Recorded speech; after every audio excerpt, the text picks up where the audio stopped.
पांडुरंग चौधरी स्वतःला या तळ्याचे मालक म्हणवतात. हे म्हणतात की हे तळ वैयक्तिक आहे. पिढ्यानपिढ्या यांच्या कुटुंबाने त्याची देखभाल केली आहे. हे जर का खरं असेल तर 325 रुपये खर्च करून सरकारने या तळ्यातला गाळ का उपसला आणि त्याची नोंद या सरकारी गॅजेटमध्ये आलीच कशी?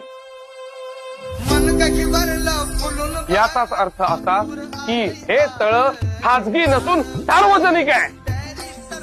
शास्त्री काय चाललंय आता? हे तुम्ही तर म्हणाला होता की तुम्ही वीरेश्वराची शपथ मी खोलीतून सगळ्या सरकारी नोंदी काढून स्वतः जाणून टाकल्या होत्या.